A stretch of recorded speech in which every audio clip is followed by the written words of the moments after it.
Bonjour, je suis Watson, l'intelligence artificielle d'IBM.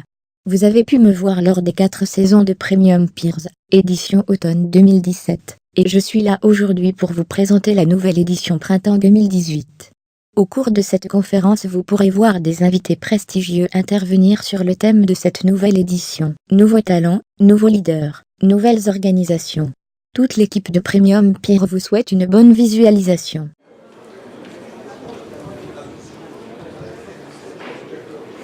Bonsoir à tous.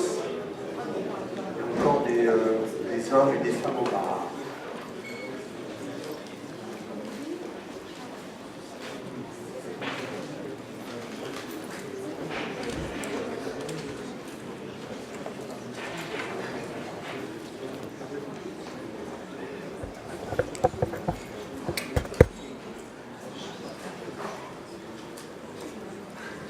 Bonsoir à tous, je suis ravi de vous accueillir pour le printemps.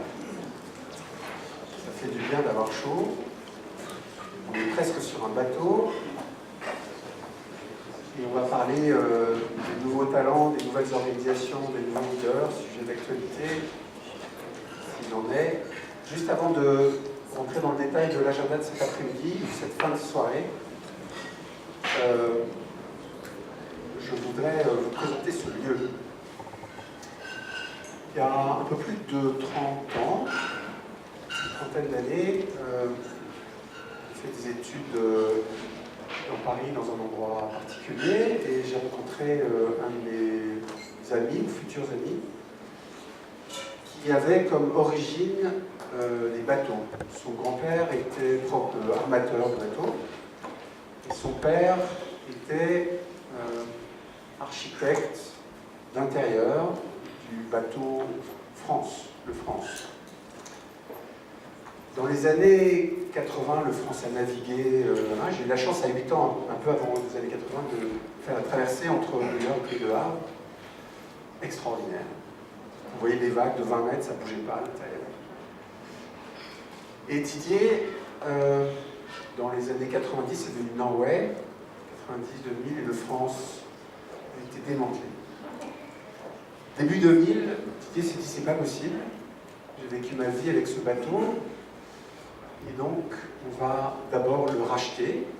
Et je ne sais pas si vous êtes arrêté au début de l'atelier, juste avant l'atelier, il y a le nez du France, que Didier a racheté. Et dans les années 2000, on a passé une soirée ici, on l'a repeint ensemble, pour que ça redevienne un emblème national. Et Didier s'est dit super, je sais quel est mon projet de vie, on va refaire France. Et voilà la maquette du bateau que vous avez aussi derrière vous ici. Superbe maquette, super bateau, il y a tout ce qu'il faut à l'intérieur pour bien vivre évidemment. Et on en est à un état, comme tous les projets, comme tous les sujets d'innovation, il nous faut de l'argent. Donc je ne vous avais pas prévenu.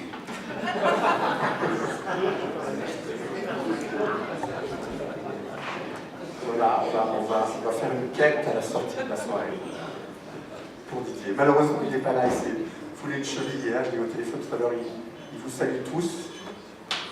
Mais c'est un super projet. C'est un super projet à la fois personnel, collectif, beaucoup d'associations dans le monde de la voile et dans le monde des bateaux s'est intéressé à ce projet-là. Donc si ce projet vous intéresse, n'hésitez surtout pas. Voilà, transition sur le lieu, comme vous avez pu le voir, c'est un lieu extraordinaire. Didier est aussi propriétaire des bateaux qui sont sur les côtés là. Il a entretenu ça depuis quelques années. Et donc si vous voulez en faire profiter vos environnements, vos communautés, n'hésitez surtout pas. Soirée sur les nouveaux talents, les nouvelles organisations, les nouveaux leaders. Depuis qu'on a lancé Premium Peers, on s'est dit on va faire de la transformation digitale, et évidemment tout le monde nous parle de transformation numérique. Donc on parle de l'IoT, du big data, des tablettes, etc. On parle du numérique. Et plus le temps passe, plus les talents prennent de l'importance. Plus le temps passe, plus chacun d'entre nous prend de l'importance. Plus le temps passe, plus les DRH, dont certains dans la salle probablement, s'intéressent vraiment à leurs collaborateurs ou les employés de leurs entreprises, pas seulement comme des employés, mais comme des vraies personnes, comme des talents.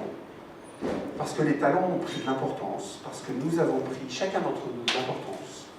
Et donc tout le monde parle de... Alors Got Talent, c'est des émissions de télé, vous savez, dans les médias, tout le monde parle de Got Talent, on parle de Chief Happiness Officer, on parle du Management 5.0, on en était à 3.0 il y a quelques mois, 5.0, je ne sais pas ce que c'est. C'est l'inflation. C'est l'inflation, voilà. On parle des robots, tout le monde apporte des robots et de la RPA, on parle du collaborateur étendu. Et donc avec 3 personnes que je vais saluer, que je vais remercier beaucoup après cette introduction rapide, on s'est dit qu'il fallait qu'on parle de ça ensemble ce soir. C'est un des 3 groupes thématiques de Premium Peers, important. Il est fondateur de la transformation digitale parce que rien n'est plus important que les hommes et les femmes pour accompagner les projets de transformation. Et donc, avec Anne Bitz, Alexis Drouget, qui est... Où il est, Alex? Derrière la porte. Et Marc Véron, qui est ici. On a organisé, ils ont organisé d'ailleurs, cette soirée, qui est bâtie autour de ce groupe thématique, autour de la transformation digitale des organisations et des ressources humaines. Et donc, hop, tu peux me remettre la page précédente? Merci.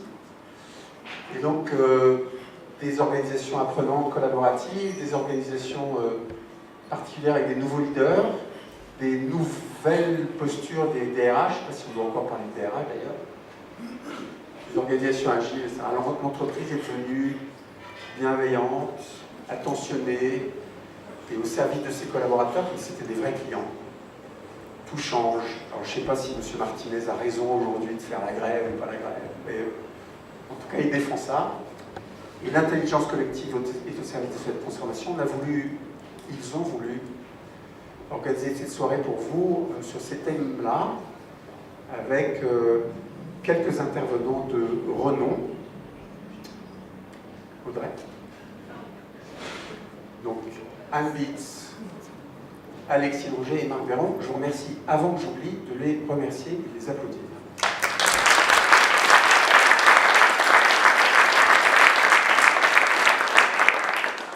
Et donc, pour commencer la soirée, j'invite Alexis Drouget et Christophe.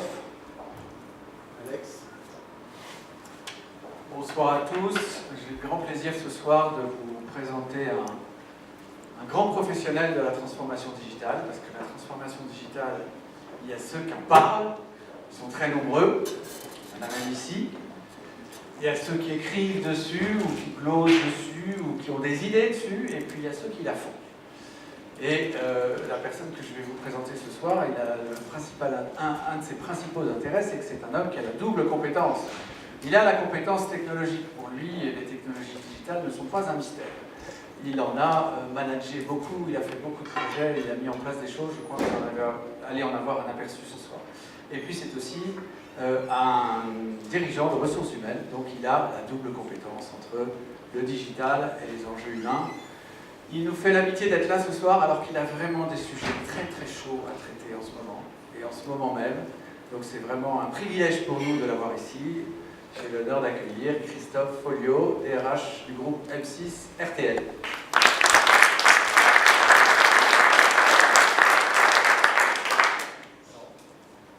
Bonsoir, ça va être on va parler fort, c'est pas grave. Ça y est, c'est normal, il n'est pas joué ici, marche. C'est bien ça. Bonsoir, merci Alexis, qui est toujours caché derrière la porte. Oui, alors effectivement, il y a beaucoup de sujets en ce moment, et d'ailleurs je suis assez préoccupé parce que je ne sais pas comment je vais emmener ce magnifique bateau avec mon scooter à la fin de l'intervention. Alors, on m'a demandé d'intervenir ce soir devant vous, ce que je vais faire avec beaucoup d'humilité parce que je suis DRH depuis 5 ans. Avant, j'étais effectivement patron des moyens technologiques et notamment dans le groupe M6 que j'ai rejoint en 2008. Et puis, il y a 5 ans, Nicolas Taverneau m'a donné la chance, à l'occasion d'un changement d'organisation, de prendre la direction des ressources humaines du groupe M6. Alors, je aujourd'hui, il y a une grosse actualité parce que il se trouve que nous avons fait l'acquisition des radios de RTL, donc RTL, Fun Radio et RTL2, et on est dans un processus de fusion-absorption. Enfin, c'est des sujets que vous connaissez par cœur, hein, pour ceux qui sont dans les ressources humaines ou qui dirigent des entreprises. Et c'est vrai que c'est assez tough. Alors, on m'a demandé de venir vous faire part un peu de l'expérience qui est la mienne de ce qu'est un DRH numérique, ou en tout cas comment on devient digital RH. Alors, je crois que d'abord, en tout cas notre génération, on n'est pas né DRH numérique, ça c'est sûr. La génération qui arrive, sans doute, ils seront Digital Inside, comme les puces Intel. Et donc, je pense que pour devenir DRH numérique, il y a un certain nombre de prérequis.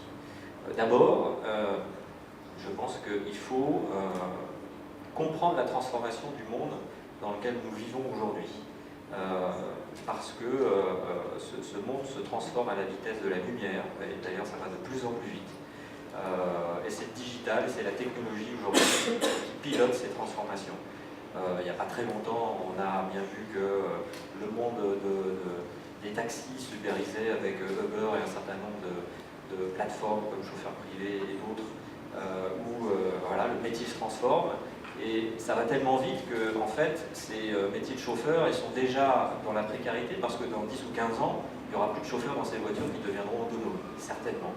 Donc ça va très très vite. Donc il faut avoir une vision, il faut anticiper et surtout faire preuve d'agilité et s'adapter. Alors je voudrais vous montrer juste une image. Je voudrais vous montrer une image. Audrey ne peut pas faire des photos et montrer les images en même temps, c'est un peu compliqué. Alors ça doit être celle d'après.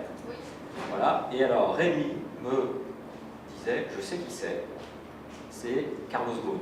Eh bien non, ce n'est pas Carlos Ghosn. Alors c'est vrai qu'on l'a un petit peu numérisé, digitalisé. En fait, c'est Joseph Schumpeter, que vous connaissez, qui est un économiste du début du XXe siècle, qui était un économiste un peu hétérodoxe, parce qu'en fait, il n'appartenait à aucune école de pensée d'économie. Et je crois qu'il avait parfaitement décrit en fait ce qui est en train de se passer aujourd'hui dans le monde dans lequel nous vivons, et qu'il avait identifié comme étant le principe de l'innovation qui passe par un contexte qu'il qualifie de destruction créatrice. C'est-à-dire qu'on détruit les emplois, il y a des nouveaux emplois qui sont en train de se recréer au moment où on en détruit. Il y a des métiers qui disparaissent au moment où il y a de nouveaux métiers qui arrivent. Et c'est exactement ce qui se passe aujourd'hui avec le digital, dans un monde qui se transforme pour le coup beaucoup plus vite qu'à l'époque où il avait imaginé cette théorie qui se vérifie aujourd'hui.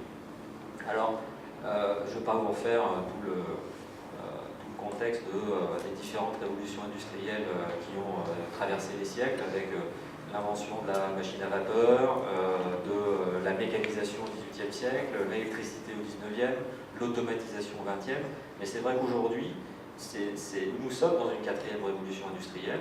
C'est celle qui est pilotée par l'intelligence artificielle, c'est celle qui est pilotée par la data. La data, on la voit partout, et c'est extraordinaire, mais il faut aussi un peu s'en méfier, on en reparlera tout à l'heure. Et donc cette révolution digitale, je pense que pour nous, RH, aujourd'hui, c'est une formidable opportunité. Parce que on voit bien tout est en train de changer. Les formes de qualification sont en train de changer. Les modes d'apprentissage sont en train de changer. Vous regardez aujourd'hui la génération des jeunes de 20 ans, en fait, ils apprennent par YouTube, avec des tutos. Enfin, il y a une communauté d'apprentissage qui n'existait pas avant. Ils sont dans une relation au travail qui est différente. Nous, on a été pendant des dizaines d'années sur le présentiel, il fallait être au bureau. Eux, ils travaillent quand ils veulent, ils passent 2 heures sur Facebook l'après-midi. J'ai été dans une entreprise où, une après-midi, on avait fait un test un peu malin. On avait coupé Facebook. Et alors, en coupant Facebook, tout le monde a appelé le numéro d'informatique pour dire ça va pas, on n'a pas Internet. En fait, non, il y avait Internet, mais il n'y avait plus Facebook. Et pourquoi? Parce que voilà, ils travaillent l'après-midi, ils travaillent aussi, ils passent du temps sur Facebook, donc tout est en train de changer. C'est le rapport à l'autorité qui change, c'est l'expertise qui change, donc l'enseignement, la formation, et évidemment le management.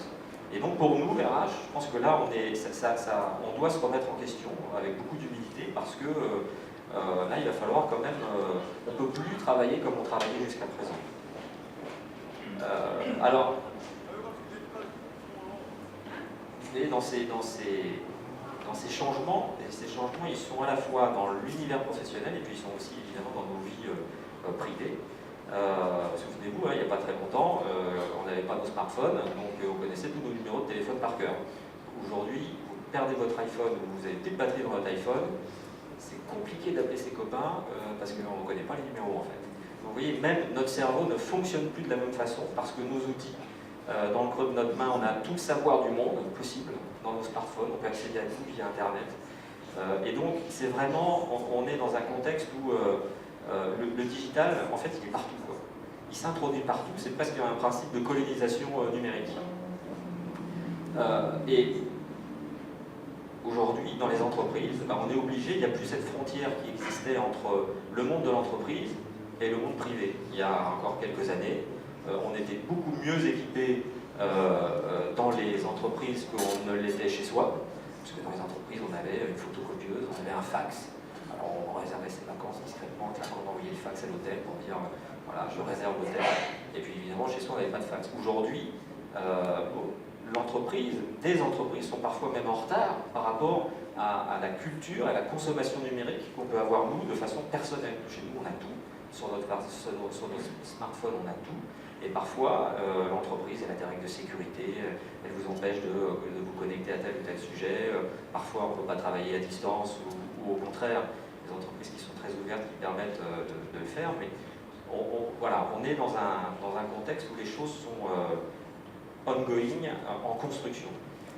Alors, quand on est dans ce contexte-là et qu'on doit accompagner des projets de digitalisation de ces entreprises, je pense qu'il faut déjà commencer par de petits projets. Pourquoi des petits projets? Parce qu'aujourd'hui, il y a des entreprises qui partent sur des projets absolument pharaoniques, qui sont embarqués par des gros cabinets de consulting avec des SS2I énormes derrière et des éditeurs de logiciels. Alors, il y en a peut-être ici, pardon, mais enfin, c'est mon point de vue à moi. Et je crois qu'il faut commencer par des petits projets. Pourquoi? Parce que ces petits projets, ils ont l'avantage de pouvoir construire la culture digitale qui n'existe pas dans l'entreprise. D'abord, on va travailler sur des petits projets, on va construire des succès, et aussi on va construire la confiance. Les gros projets qui coûtent 20 millions d'euros, où on change tous les SIRH, les SI Finance, etc., en général, c'est des projets à 24 mois. Au bout du compte, ça dure 36 mois. Le budget est toujours dépassé. Il y a beaucoup de déceptions. Les gens sont usés. Tout ce qui avait été vendu comme étant possible, finalement, on se rend compte que s'il y a 60% de... Je vois que vous souriez, donc il y a peut-être un peu d'expérience. 60% des fonctionnalités qui sont là, et encore. Et donc je pense que c'est important, avec encore une fois beaucoup d'humilité, de démarrer sur des petits projets. Et pour qu'un projet de transformation digitale fonctionne, il faut y associer les opérationnels, parce que ce sont eux qui travaillent au quotidien avec les outils, ce sont eux qui savent, ce sont eux qui connaissent comment ça fonctionne. Et ce sont donc eux qui vont, en confiance, travailler sur ces petits projets. On va partager ces succès avec eux, et puis ensuite, on va pouvoir commencer à attaquer des projets plus ambitieux et qui sont effectivement plus coûteux, mais la confiance est là. Et chacun aussi monte en compétence par rapport à ces projets digitaux qu'on peut mettre en œuvre. Alors, peut-être pour être concret, on va vous montrer alors c'est pas la slide, c'est le film. On va vous montrer un projet RH qu'on a piloté chez M6 pour vous faire un petit brief rapide avant de démarrer. L'idée était la suivante. Le groupe M6 est constitué d'un certain nombre de filiales. C'est que le groupe M6, bon, c'est évidemment la chaîne, mais c'est un groupe média très diversifié. On a des sociétés de production, on a des sociétés de distribution de films de cinéma, on a évidemment des chaînes, il n'y a pas que M6. Et pour fabriquer, diffuser tous ces programmes, eh bien, on a plein de filiales différentes avec des salariés dans différentes filiales qui planifient, organisent, produisent tous les contenus qui sont ensuite diffusée, que ce soit sur le petit écran, au cinéma et maintenant à la radio. Et sur le web, évidemment, sur le digital, avec le succès qu'on connaît de Sisplay, qui est aujourd'hui la première plateforme de catch-up TV, de télévision de rattrapage. Voilà. Donc on a une spécificité dans nos métiers, c'est que nous avons recours à l'intermittence, donc l'intermittent du spectacle. Alors l'intermittent du spectacle, lui, il vient pour un événement donné, avec une compétence qui lui est propre, sur une émission, et puis il va travailler 10 jours, il va travailler une journée, il va travailler 3 mois, et puis ensuite il repart, et puis un jour il va revenir, ou alors c'est un autre qui vient à sa place parce que c'est un autre type de programme, on cherche une autre compétence, et ça ce sont des métiers qui sont difficilement intégrables avec les contrats CDI que l'on connaît.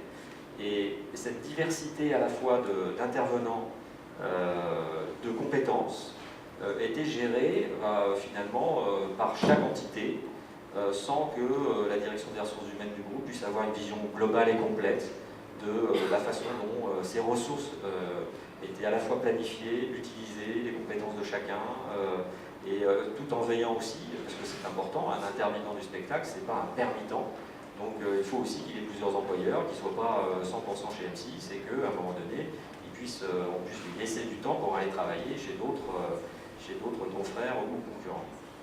Et donc on a développé un projet qui nous a permis de fédérer tout ça, et c'est un projet où, pour que vous compreniez bien la démarche, on a pris tous les opérationnels, et on leur a dit voilà, on va démarrer ex nihilo un logiciel que vous allez utiliser tous les jours, et on va travailler avec, on va monter un POC, un Proof of Concept, et vous allez nous dire comment vous voulez travailler avec l'outil que vous aurez demain et pour les 10 ou 15 ans qui viennent.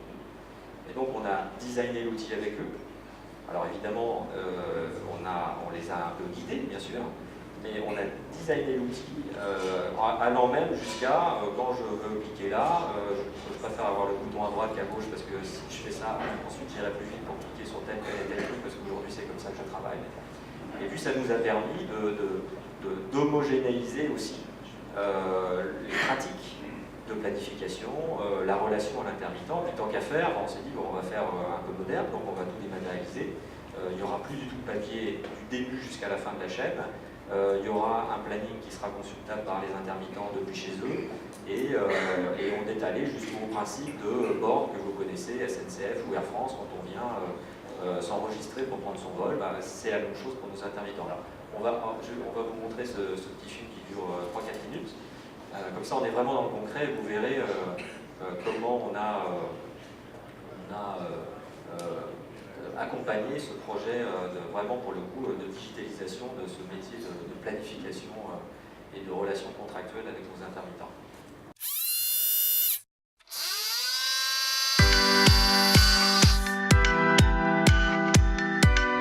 The D2 is a digital innovation HR project which concerns all of M6 Group's subsidiaries involved in content making and broadcast. It brings together a software suite encompassing shift scheduling, workforce management, planning equipment, and other resources to produce and broadcast all the programs of our channels. This project concerns mainly the non-permanent staff working for our channels, freelancers, journalists, video technicians, sound engineers, editors, reporters, but also directors, production managers. How does D2 work? Firstly, the planning manager schedules people and shifts in ScheduleAll, a resource management software designed and tailored for media businesses. The non-permanent employee, such as a freelancer who joins the M6 Group to work, can get access to his schedule on a personal dashboard, implying that one has always the full picture. All the data edited in ScheduleAll are imported in D2, a specific software developed exclusively for M6 to best fit our needs and practices. The planning manager, in relation with the freelancer, publishes its employment contract through D2. Before the service, the manager puts an electronic signature on all the contracts through an approval workflow. Upon his arrival, the freelancer signs his employment contract on the self-service kiosks located in the lobbies of our buildings. The freelancer is subsequently allowed to work for M6 Group. At the end of his workday, the freelancer can inform the planning manager about the effective time spent using the self-service touch kiosks. He can also send those informations from home through his personal dashboard. Via the kiosks, he can also indicate to the planning manager when he or she will be unavailable in the future. The planning manager validates the time spent and the feasible overtimes done by the freelancers day by day. The service is validated. Those data are sent to the payroll software that will edit the payslip and the payment for each freelancer. At the same time, the freelancer will receive his digital payslip, a PDF document digitally certified and filed in his personal digital safe box provided by M6 and available on a free access for the next 50 years. At any time, the planning manager, but also the manager of the business unit himself, can get access to the reports, allowing them to monitor utilization rates and better manage the daily activities and relationships with their non-permanent employees. For a freelancer employed by M6, signing a contract, declaring overtimes and non-available time periods is as easy as booking a plane ticket to New York or ordering an item on Amazon. D2 atomizes all our clunky old scheduling spreadsheets. Welcome to the 21st century at work.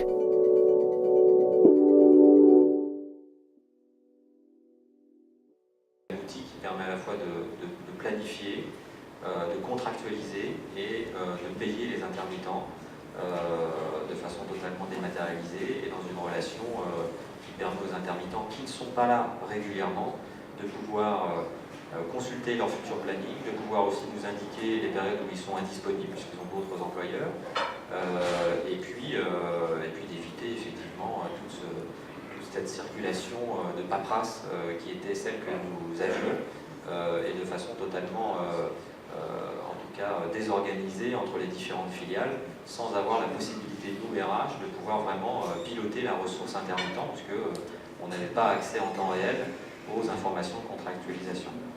Alors, on a rencontré des difficultés, bien sûr, sur un projet comme celui-là. La première, c'est le consensus. C'est de faire en sorte que tous les acteurs qui, alors il y en avait qui avaient leur planning avec les noms à gauche et puis les jours en haut, les autres qui avaient les noms en haut et puis les jours à gauche, d'autres qui avaient des plannings encore un peu plus bizarres. Et évidemment, 10 ans, parfois 15 ans d'habitude. Donc il a fallu trouver un consensus, il a fallu accompagner. C'est pour ça qu'on a créé ces groupes de travail, parce qu'on les a mis ensemble. Et qu'à un moment donné, ils ont aussi compris l'intérêt qui était le leur de finalement d'adhérer à un projet commun et parfois de faire quelques concessions sur effectivement la disposition ou la façon dont les choses étaient jusqu'à présent faites pour chacun d'entre eux. Les principales satisfactions qu'on a eues sur ce projet, c'est que en fait, nous avions mis en place un numéro vert pour à la fois les utilisateurs et les intermittents, parce qu'il y a un certain nombre d'intermittents, et puis comme ils ne sont pas là tout le temps, ils pourraient ne pas se souvenir de comment ça marche, ou perdre leur code d'accès, etc. Et en fait, on n'a eu quasiment aucun appel. Et ça, c'est vraiment notre source de satisfaction première qu'on a partagée évidemment avec tous les collaborateurs qui ont participé à ce projet, parce que ça veut dire que finalement l'outil il est intuitif, il est simple à utiliser et qu'on n'a pas besoin d'un mode d'emploi, que quand on a oublié son code, on appuie sur relancer, enfin demander un code, on le reçoit par son téléphone et puis hop, on se réinscrit et on peut signer son contrat et on peut consulter son planning. Donc on a vraiment eu très peu d'appels et ça c'est vraiment une source de satisfaction parce que ça veut dire que là, finalement ce que nous avions imaginé tous ensemble fonctionne. Voilà, alors le digital, tout à l'heure je vous en parlais, c'est aussi un peu un risque. Alors dans nos métiers RH, ça peut être un risque parce que ça peut être une façon aussi de créer de la distance avec nos salariés, avec nos collaborateurs. Parce que quand on a des systèmes où finalement on peut avoir moins de contacts, eh bien il faut qu'on soit très vigilant. Et il faut aussi qu'on soit vigilant et en attention pour nos salariés. Parce qu'aujourd'hui, avec tous nos systèmes de communication, on parle beaucoup du droit à la déconnexion, alors ça c'est, bon, il y a encore le législateur nous emmène sur ces sujets-là. C'est toujours un peu compliqué. Moi, je préfère quand on fait preuve du bon sens paysan pour simplement essayer d'organiser les choses dans nos entreprises avec nos salariés. Mais c'est vrai qu'à un moment donné, on a aussi un rôle d'exemplarité. Il faut protéger nos salariés parce qu'il y a un véritable risque que nos esprits et nos cerveaux s'échauffent avec le digital. Dans les entreprises, on reçoit des mails à 23h, enfin, toutes ces choses-là, à un moment donné, il faut quand même faire un peu attention. On ne téléphone pas aux gens à 23h pour leur dire n'oublie pas, demain il faut faire ça, on les attend chez eux. Or, aujourd'hui, avec les emails, on ne se rend plus compte de ce qu'on fait, on se rend plus compte qu'éventuellement, il y a un salarié qui va recevoir un mail et qui va peut-être avoir un coup de stress à 23h en disant il y a mon patron qui m'envoie ça. Bon. Donc il faut qu'on soit extrêmement vigilant, il faut qu'on soit exemplaire. Il faut aussi qu'on soit en mesure de communiquer sur ces sujets-là, d'accompagner. Tout à l'heure, on parlait de la jeune génération qui, elle, n'a plus de limite, travaille le jour, la nuit, il joue le jour, il travaille le soir. Bon. Donc c'est compliqué, mais là encore, je pense que la pédagogie, le dialogue, ce sont des choses qui sont essentielles. Et j'ai vraiment une conviction, c'est que notre monde se digitalise, mais il y a une chose essentielle dans notre métier de ressources humaines, c'est qu'il faut qu'on soit toujours capable de se regarder dans les yeux, de se parler, de se dire les choses, de ne pas s'envoyer des mails quand il y a des choses qui ne vont pas, ou de SMS, et que le digital, il a aussi ses limites. Et on voit bien d'ailleurs aux États-Unis et en Californie, parce que ça, ils sont quand même assez en avance sur ce genre de choses et parfois exubérants, mais maintenant vous avez des centres de digital detox où vous avez des grands patrons qui viennent dépenser 50 000 $ pour une semaine, où ils laissent leur laptop, leur monde connecté, leur téléphone, enfin tout ce qui leur permet d'avoir une relation avec le monde extérieur, parce que finalement ils deviennent complètement addicts, drogués, dépendants. Voilà, donc je pense que notre rôle de RH aujourd'hui, c'est d'être extrêmement vigilant en fait, de pouvoir, je dirais, s'appuyer sur le digital pour faire évoluer nos entreprises, tirer le meilleur profit du digital pour optimiser nos organisations, modifier la façon, le rapport au travail, modifier la façon dont on apprend, dont on se forme. Mais il faut aussi qu'on soit en mesure de faire en sorte que l'humain reste au cœur de nos préoccupations, parce que le capital humain, les femmes et les hommes dans nos entreprises, c'est eux qui font avancer l'entreprise. Et même si demain il va y avoir de la data, même si demain il va y avoir de l'intelligence artificielle, il faut qu'on soit extrêmement vigilant. D'ailleurs, je vais retrouver dans mes petites notes, il y a une petite étude qui a été faite en 2013 à Harvard, qui nous raconte qu'il y a 42% des métiers qui présenteront dans les années qui viennent une forte probabilité d'automatisation et donc la disparition pure et simple de ces métiers. Et en France, pour 2025, on imagine qu'il y a à peu près 3 millions de métiers qui vont disparaître, 3 millions d'emplois qui vont disparaître. Et toujours dans cet esprit, il y a un deuxième, attendez, je vous le retrouve, tac tac, je suis un peu perdu dans mes petites notes. Voilà, il y a un deuxième petit sondage qui est intéressant. C'est concernant effectivement les ressources humaines et la fonction RH. Et aujourd'hui, on considère que la fonction RH, quand on pose la question aujourd'hui à vos yeux, la fonction RH est trop, 3 petits points, la réponse c'est loin ou absente. Et donc évidemment, le résumé, c'est que nous ne sommes pas assez proches de l'humain et il faut qu'on soit très vigilant parce que le digital peut aussi vous éloigner encore un peu plus de nos salariés, de nos collaborateurs. Et c'est pour ça que je pense qu'il faut qu'on soit toujours en vigilance. Pour moi, le DRH numérique, c'est quelqu'un qui doit rester éveillé, c'est quelqu'un qui doit rester attentif aux autres. Attentif aux situations que peuvent rencontrer les femmes et les hommes de l'entreprise qui notamment auraient peut-être un peu du mal à monter dans le train du digital. Et je pense que là-dessus, les DRH doivent vraiment s'appuyer sur leurs collaborateurs, donc des RH ou des collaborateurs des ressources humaines qui sont sur le terrain opérationnel auprès des équipes, pour vraiment être extrêmement attentif. Et en même temps, ce DRH qui va accompagner la transformation, parce que cette transformation, il faut aussi qu'elle soit sponsorisée, incarnée par la gouvernance de l'entreprise. Ça, c'est indispensable. Hein. Le DRH ne fait pas ça tout seul. C'est un groupe. La gouvernance de l'entreprise doit porter la transformation digitale dans son entreprise. Ce DRH, il faut que ce soit aussi celui qui puisse rassurer. Et je pense que c'est lui, avec la gouvernance de l'entreprise, qui doit emmener chacun vers le monde de l'entreprise de demain qui, effectivement, est en profonde transformation. Voilà, je ne sais pas si il y a des questions ou des choses comme ça. Ouais. Merci beaucoup.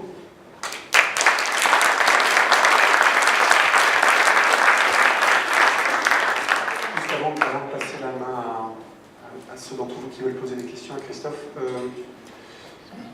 j'ai eu l'honneur et le privilège de travailler chez Orange pendant quelques années. Stéphane Richard a demandé à Bruno Mettling de prendre un rôle très particulier chez Orange, outre son rôle de DRH, d'être aussi responsable de la transformation digitale. Le monde des médias, dans lequel Orange d'ailleurs traîne un peu, est probablement le secteur le plus disrupté de tous les secteurs. Parce que tout le monde utilise le smartphone pour aller dans la musique, il y a du streaming, des chaînes de télé en veux-tu en voilà, et puis il y a des combats de coq entre Canal+, TF1. C'est quoi le rôle d'un DRH dans un groupe de médias comme ça, dans ce contexte-là? Dans ce contexte, je pense que c'est de rassurer, c'est finalement Alors, il se trouve que dans le groupe M6, on a un avantage que peut-être certains n'ont pas dans les autres groupes médias, c'est qu'on a un patron qui est emblématique, et là depuis le début de la création d'M6 il y a 31 ans, c'est Nicolas de Taverneau, qui a démarré M6 avec Jean Drucker, et c'est vrai que c'est un avantage parce qu'il y a une stabilité qui est extrêmement rassurante pour nous et pour nos salariés. Contrairement à chez France Télévisions, vous avez un patron qui change tous les 4-5 ans. En plus, France Télévisions, c'est 10 000 salariés, hein, donc nous, on est 2500. Donc pour le coup, c'est un paquebot. Alors, c'est pas le futur France, mais on aimerait bien parce que ça. Mais c'est vrai que c'est compliqué. Et le fait d'avoir effectivement la gouvernance de l'entreprise qui est extrêmement stable, qui a construit des succès au fil des années, qui a su faire preuve d'agilité, s'adapter, puisque effectivement, comme vous le disiez, les médias aujourd'hui sont extrêmement attaqués. En fait, tout est en train de changer. La consommation de la télé change, nos téléspectateurs vieillissent, donc on s'adapte aussi en termes de programmes. Les jeunes ne regardent plus la télé en direct, ça il faut le savoir, mais ils regardent beaucoup la télé. Mais ils la regardent en télévision de rattrapage, ils la regardent sur leur iPhone, ils la regardent quand ils veulent, où ils veulent. Et puis ils ne regardent pas que la télé, ils regardent aussi beaucoup YouTube. Donc c'est compliqué parce qu'on a des GAFA qui sont extrêmement présents aujourd'hui et qui n'ont aucune, qui ne sont soumis à finalement aucune contrainte, puisque le législateur français est très inventif pour nous, les entreprises françaises, mais alors les étrangers s'en foutent complètement. Je vais vous donner juste un exemple, parce que tout le monde le sait, mais en fait on n'en a pas conscience. Aujourd'hui en France, sur les chaînes gratuites, donc TF1, M6, France Télévisions, Arte, Canal+, M6 évidemment, le mercredi soir, le samedi soir et le vendredi soir, vous n'avez jamais de films de cinéma qui sont diffusés. Pourquoi? Parce qu'il y a 40 ans, ça faisait partie de l'exception culturelle française et ça a eu une vertu puisque ça a quand même protégé le cinéma français et l'industrie du cinéma français. Il avait été décidé que le jour de sortie, le mercredi, on ne diffuserait pas de films à la télévision pour inciter les Français à aller en salle voir les films. Et puis comme le vendredi soir, c'est le dernier jour de la semaine, donc on a tendance à sortir, et pareil le samedi, on s'est dit voilà, ils vont aller au cinéma, et pendant ce temps-là, ça va protéger l'industrie cinématographique française. Or aujourd'hui, ça n'a plus aucun sens. Parce qu'aujourd'hui, il y a 370 chaînes en France, quand on s'abonne un peu à toutes les plateformes. Vous pouvez regarder des films sur YouTube, vous êtes abonné à Netflix, donc vous pouvez regarder des films de cinéma toute la journée, tous les jours, 24/24. Et nous, les chaînes, on ne peut pas le faire.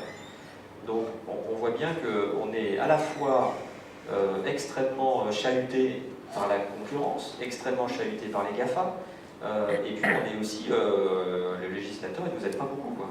Parce que finalement il ne protège pas ces entreprises françaises qui génèrent des revenus, qui génèrent des emplois, et qui aujourd'hui, c'est presque un peu un combat déloyal, quoi. Donc, mais voilà, donc on se bat sur tous les sujets, sur tous les fronts, et c'est vrai qu'aujourd'hui le groupe M6 est peut-être un peu mieux armé que les autres parce que justement il y a la force de cette gouvernance qui est extrêmement stable. Gouvernance et résilience. Est-ce qu'il y a une ou deux questions pour Christophe? C'est clair et limpide. Super, Christophe, merci beaucoup. Ne bougez pas. Pour poursuivre cette soirée, avec Marc, je vais laisser prendre l'animation. On a souhaité faire un melting pot, une combinaison un peu à la fois agile et intéressante, et on a souhaité évidemment conserver l'expérience de Christophe, complétée par une start-up. J'ai pas vu là. Si, elle est là. Elle est là, bonjour. Bonjour Lara. Lara. Et je vais laisser Lara se présenter. Et complétée par un syndicat. Parce que la meilleure façon de se transformer, c'est de mettre tous les acteurs concernés autour de la table. Donc faire du design thinking ou réfléchir différemment. Et donc j'ai le grand plaisir d'accueillir Marie-Lise, Léon. Je vais laisser Marc vous présenter. Je vous remercie de les applaudir avant de savoir qui c'est.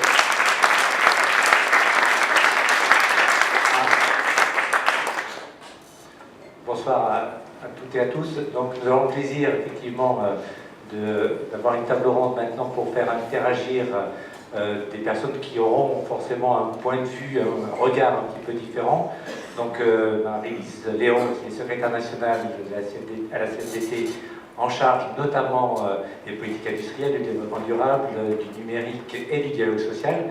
Et c'est notamment sur le dialogue social qu'on va vous amener à réagir. Et puis Lara Bamitz, qui a fondé 12 Parcs en 2011, avec un slogan assez simple à comprendre, « You have a minute ». Et il s'agit en fait de permettre à chaque salarié de pouvoir s'approprier le changement et la transformation, d'y participer, d'y réagir avec un mécanisme assez simple et assez répétitif, et vous pourrez aussi intervenir sur justement ce sujet de la transformation. Donc j'aimerais, Marie-Lise Léon, vous poser la première question. Christophe, oui, tu peux prendre le micro. Donc Christophe Fobio a présenté la manière dont la transformation s'est effectuée chez M6.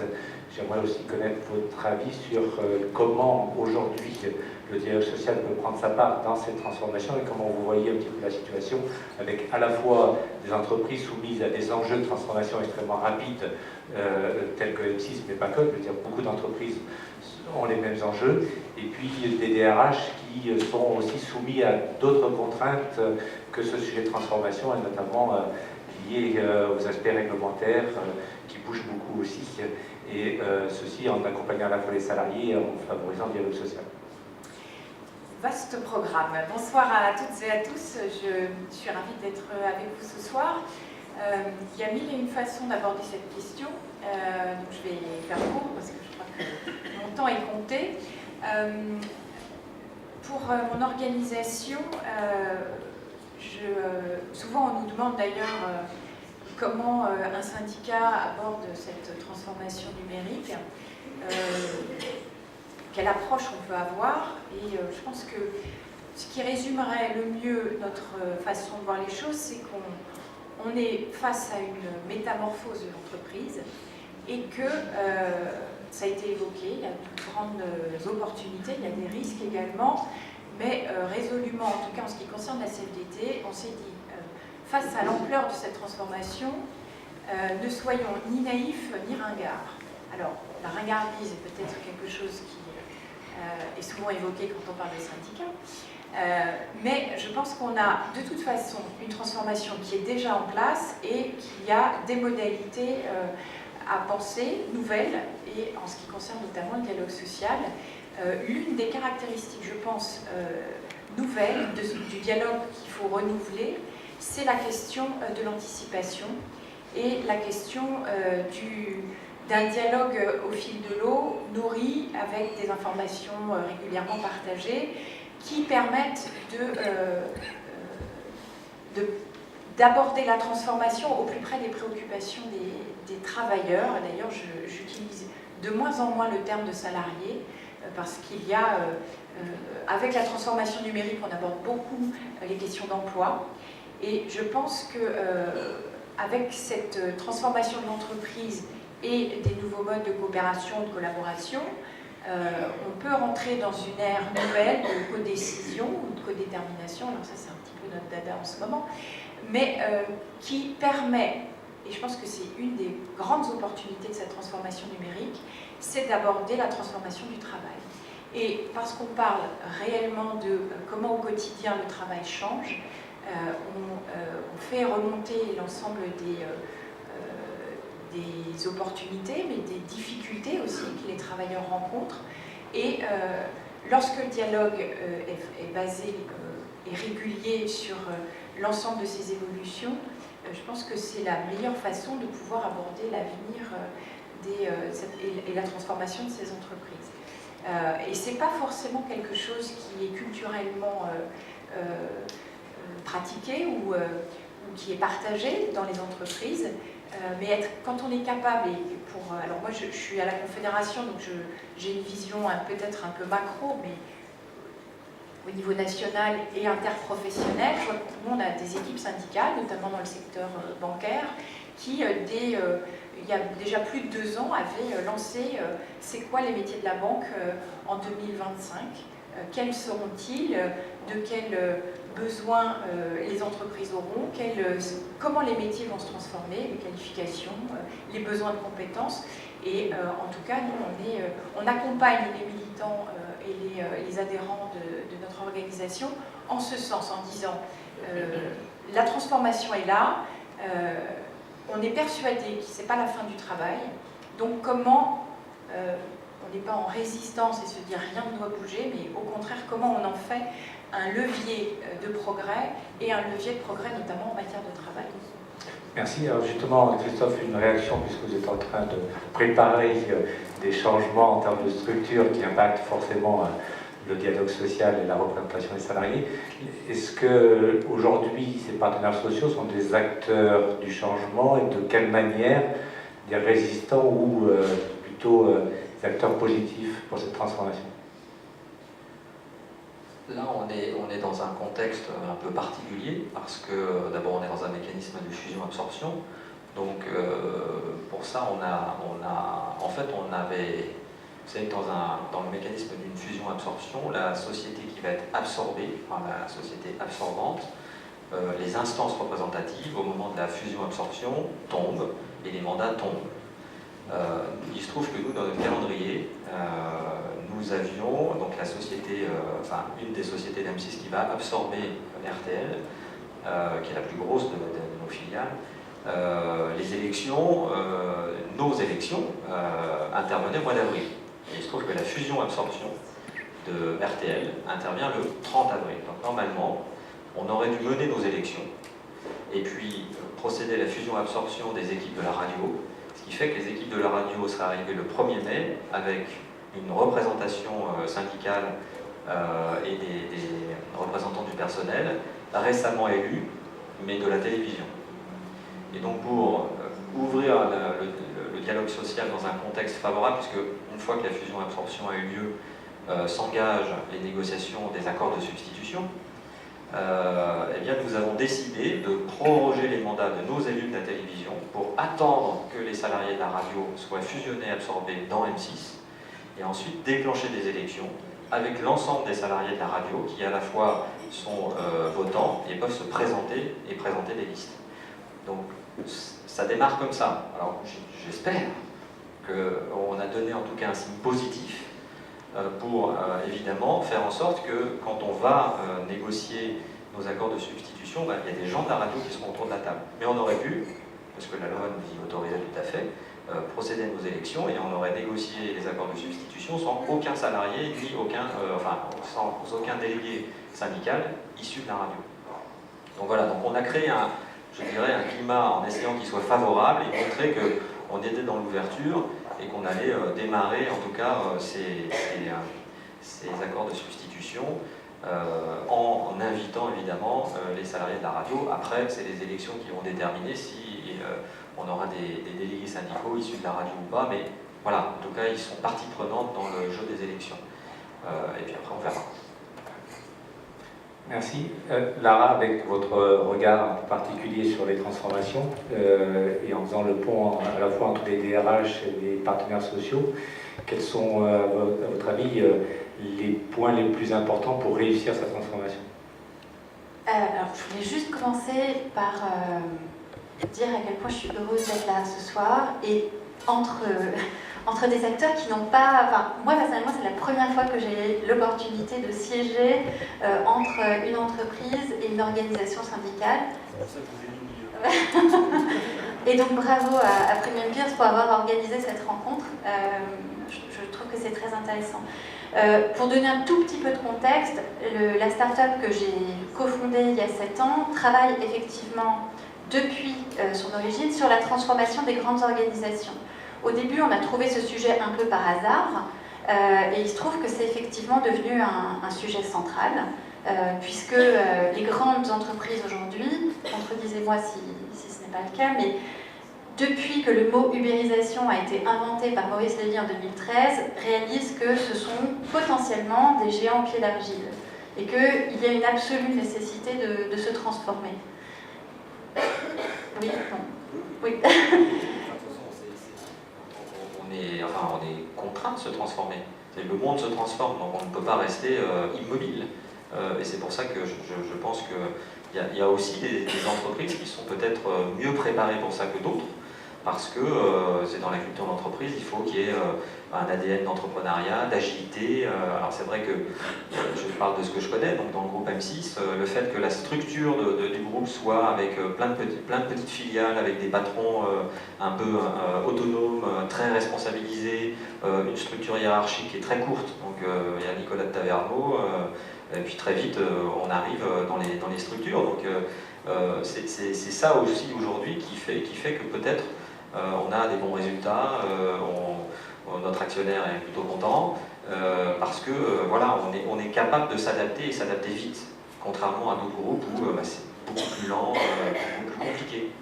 Tout à fait. Donc, nécessité absolue des grands groupes de se transformer, et pour autant, la transformation en réalité, elle est composée de 2 briques, une brique de vision et une brique qu'on va appeler de déploiement, qui est finalement la capacité à embarquer les collaborateurs dans cette nouvelle orientation de l'entreprise.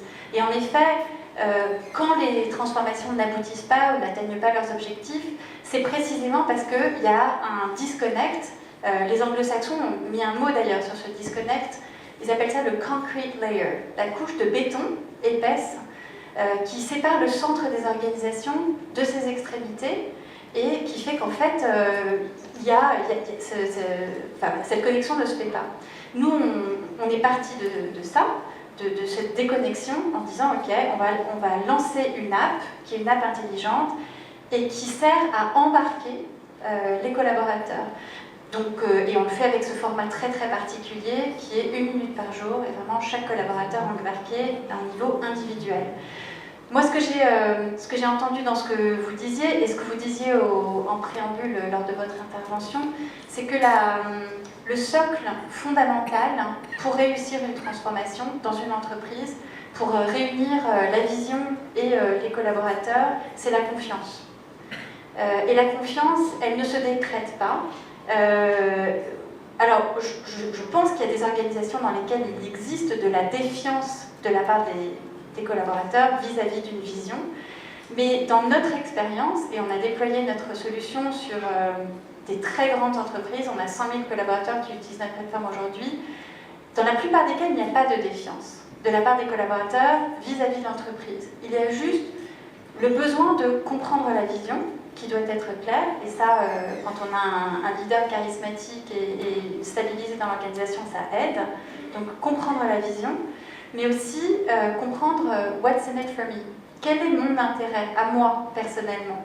Et donc, si je dois répondre de façon un petit peu raccourcie sur ce que sont les éléments essentiels d'une bonne collaboration, d'une bonne transformation, c'est effectivement de créer ce pont entre le centre et les extrémités en déployant la vision et en s'adressant à chacun des collaborateurs, chacun dans sa fonction, chacune et chacun avec ses spécificités, pour comprendre quel est son intérêt personnel à s'embarquer dans la transformation. Une réaction, oui, Marie-Lise Léon, par rapport à ce que vient de dire. Est-ce que la CFDT a un rôle à jouer dans justement cette connexion qui peut être faite entre la vision portée par les dirigeants et le reste de l'entreprise, et comment l'action syndicale doit aussi se transformer et bouger pour répondre au mieux aux attentes des salariés? Alors, c'est certain qu'il y a deux choses importantes qui me font... deux idées qui me viennent en vous écoutant. C'est d'une part, il faut renouveler l'action syndicale, c'est indéniable, ou en tout cas renforcer la priorité que tout un chacun devrait avoir quand on est militant syndical, c'est la question de la proximité avec les salariés. Quand on est porteur de l'intérêt général, mais collectant les intérêts particuliers de chacun, comment on fait la synthèse la plus équilibrée, comment on construit des équilibres via le dialogue social qui est basé, et l'ensemble, que ce soit dans les discussions, les concertations, les négos, s'il n'y a ni loyauté ni confiance, et c'est l'une des difficultés que l'on a, c'est qu'on est dans les processus de dialogue social souvent sur des processus assez longs, et qu'on a rarement le temps, quand les mutations arrivent, d'avoir ce recul, ou en tout cas d'avoir pu construire. Donc ça, c'est une des difficultés sur lesquelles on essaye d'avancer. Quand je dis réformer l'action syndicale, c'est aussi probablement travailler sur ce qu'apporte l'action syndicale au quotidien dans les entreprises. Et en introduction, tout à l'heure, on a évoqué une autre organisation syndicale et la grève. Et je pense qu'au quotidien, il se passe énormément de choses dans les entreprises et il y a beaucoup de conclusions d'accords, de plus en plus dans les entreprises, et c'est quelque chose auquel on est extrêmement favorable, mais ça fait rarement la une des journaux.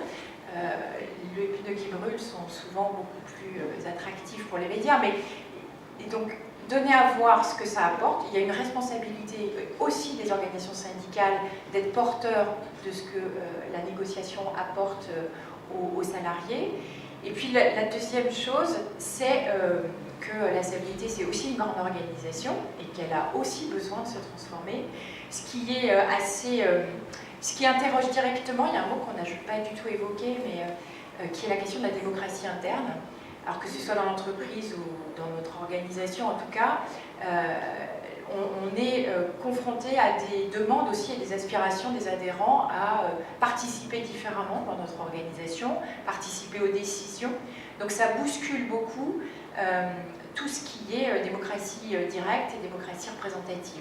Donc on a commencé, nous, à y travailler il y a quelques années.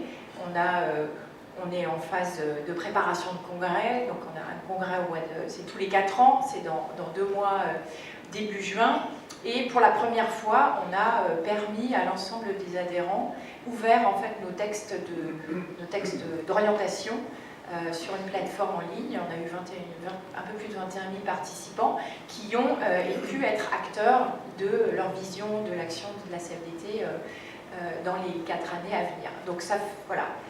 C'est l'ensemble de ces questionnements qui sont en partie, ils sont tous abordés et en partie, ils ont commencé à évoluer aussi dans notre propre structuration.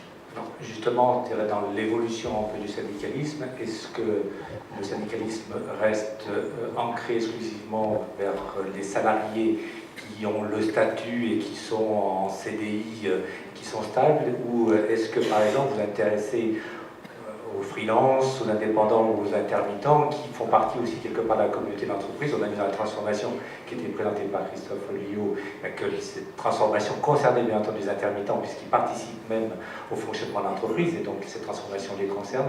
Quelle est un peu votre vision sur justement cet aspect un petit peu statutaire, et est-ce que la CFDT doit avoir une vision plus large que simplement les salariés dans les entreprises. Alors ça a été une des questions de l'approche de notre texte là, et ça a été une question qui a fait débat en interne.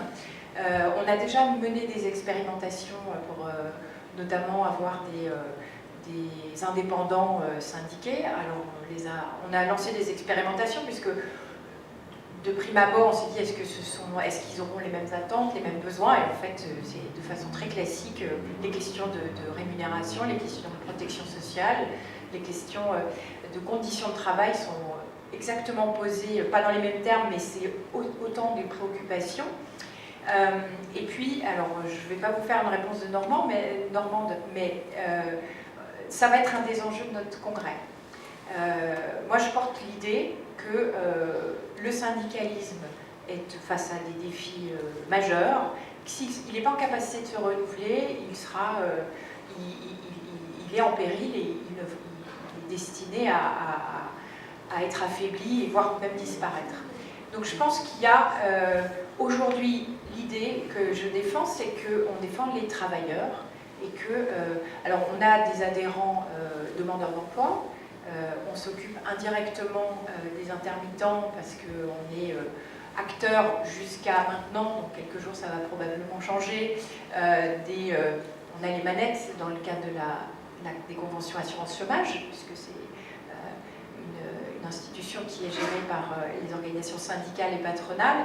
Donc il y a eu ce souci de répondre à certaines de leurs attentes. Je pense qu'aujourd'hui il faut qu'on ouvre beaucoup plus largement sous l'angle du travail, de dire on est en capacité de répondre à leurs attentes et d'être attractif vis-à-vis de ces populations, en n'ayant pas une approche de statut, mais une approche d'activité et de travail. Christophe, justement, sur cette question et par rapport au sujet que vous avez montré, qui était la transformation dans la gestion même des plannings des intermittents et de leurs relations contractuelles, est-ce que ça a été un sujet de débat avec les organisations syndicales et est-ce qu'elles ont été associées à cette question? Alors, aucun débat. Non, mais aucun débat, parce que pour le coup, je pense que sur ce sujet-là, il n'y a pas de débat. C'est-à-dire qu'il y avait des pratiques qui fonctionnaient, mais qui étaient toutes, je dirais, diverses. Et on a juste homogénéisé les choses pour rendre les choses plus faciles pour les salariés qui font le job toute la journée et pour les intermittents qui, aujourd'hui, viennent travailler chez nous. Donc, il n'y avait pas vraiment de sujet. En revanche, vous avez un peu de temps tout à l'heure, parce que moi j'ai plein d'idées pour vous. Hein. et notamment dans ce qui concerne, je dirais, la modernisation de la position syndicale, moi j'ai une marotte, alors je vais vous en faire part comme ça, c'est le non-cumul des mandats ou la limitation des mandats des délégués syndicaux.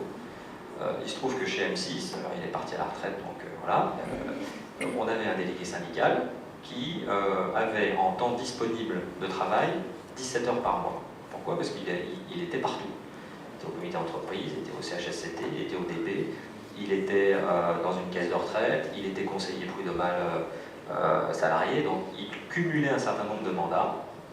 Et l'image qu'il avait dans l'entreprise, en fait, je pense que c'est une image qui était extrêmement négative pour le syndicalisme. Pourquoi? Parce qu'il apparaissait comme celui qui ne travaille pas, celui qui a réussi à ne pas travailler, qui vient dans l'entreprise une fois de temps en temps, alors que si on avait un principe de limitation du nombre de mandats, je pense qu'il y aurait une vision et une approche un peu différente. Il se trouve que chez M6, la moyenne d'âge est 38 ans, que quand on fait des élections professionnelles, il y a toujours un second tour, parce qu'en fait, ça n'intéresse pas les jeunes. Et c'est vrai que cette image-là, elle ne pouvait pas forcément les motiver pour aller je dirais, vivre une expérience syndicale et participer à cette construction. Et donc je pense qu'il y a un vrai sujet sur le non-cumul des mandats. Maintenant, il y a nos politiques qui sont concernés par ça. Un délégué syndical qui, au maximum, pourrait cumuler un certain nombre de mandats, mais qui ne représenterait que la moitié de son temps de travail, ça veut dire quand même qu'il aurait toujours un pied dans l'entreprise, qu'il serait toujours dans la réalité du quotidien. Quand on parle de sujets, quand on est dans des transformations digitales, ce salarié, ce syndicaliste, il est dans la vie de tous les jours de l'entreprise. Et c'était pas le cas, c'est toujours pas le cas, et je pense que ça c'est un vrai sujet, parce que c'est un sujet d'image, Et ça ne va pas créer ça ne va pas motiver les plus jeunes à aller se diriger peut-être vers une expérience syndicale pour un temps donné. C'est un peu dommage. Donc ça, c'est ma marotte, c'est de limiter pour pouvoir en plus diversifier. Donc il y aura donc plus de délégués, il y aura plus de monde, et ça va peut-être créer des vocations. Vous voulez répondre en passant? Il me semble qu'il y a quelque chose dans les ordonnances. Mais vous avez été en partie entendu par Muriel Pénicaud, puisqu'elle a instauré, donc il y a d'une part, il n'y aura plus des PCE, CHSCT, mais le comité social et économique, qui va être mis en place. Donc de fait, il n'y aura plus de possibilité de cumuler différentes casquettes. Ils auront tous par défaut. Et puis, il y a une nouvelle règle aussi qui va entrer en vigueur prochainement sur le fait qu'il ne puisse pas y avoir plus de 3 mandats successifs, avec un maximum de 12 ans. Moi, j'y suis favorable, ce qui me vaut quelques soucis en interne, mais je l'assume. J'y suis très favorable parce que, comme je le dis toujours, on défend l'idée d'un travail choisi, formateur et émancipateur, comme doit l'être l'activité syndicale. Et cette question de l'engagement dans le temps, on y est tous de passage, moi y compris. Quand j'ai pris mon mandat il y a bientôt 4 ans, je me suis engagée pour 2 mandats. Je pense que c'est extrêmement sain pour la vitalité et l'engagement dans toutes les organisations. Tout dépend aussi de la façon dont on est sécurisé ou pas sur ce qui se passe après. Et là, je pense que, je ne veux pas provoquer l'Assemblée, mais la question du soin qui peut être donné, ou de l'attention particulière qui peut être donnée par les fonctions RH à la prise d'un mandat, l'équilibre du mandat et du travail, et comment on reconnaît les compétences d'un mandat dans l'activité professionnelle et qu'est-ce qu'on propose aux militants qui quittent un mandat. Moi j'étais dans l'industrie chimique, j'ai suivi pas mal de militants qui avaient eu des responsabilités importantes, qui ont voulu retourner dans leur entreprise qui était à mi-temps, 3/4 temps, et qui n'étaient franchement pas attendus dans leur entreprise. Et la question de leur réintégration a été quand même plutôt... Globalement, ça a été fait dans la douleur. Donc je pense qu'il y a une responsabilisation partagée à avoir, et un équilibre en tout cas. Moi je suis favorable à cette question, si les parcours syndicaux aussi... Alors, je ne prétends pas du tout, et je ne revendique pas que tous les militants ayant un mandat soient reconnus compétents, mais qu'il puisse y avoir des modalités de reconnaissance des compétences, de validation et d'un véritable accompagnement de parcours pour la reconnaissance, ni plus ni moins, aussi de leur investissement pour la communauté de travail. Alors ça se construit petit à petit, et je pense qu'il faut que les entreprises l'aient également en tête. Vous avez devant vous beaucoup de DRH, je pense qu'ils ont entendu. En tout cas, le message est passé. Merci beaucoup, Marie-Lise Léon.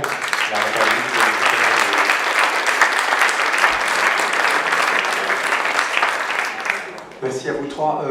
J'ai entendu le travail aimant, vive le travail, Marie-Lise. Ah, j'ai plus de 2. Merci. J'ai entendu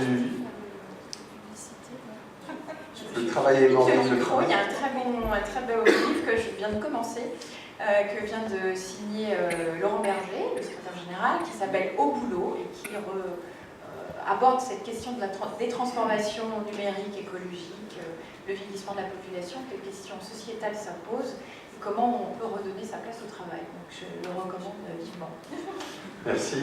Donc le travail aimant, vive le travail. Lara, je pense qu'on a du travail à engager pour accompagner la transformation de la CFDT et toutes les organisations. Merci à vous trois. Merci beaucoup. Merci.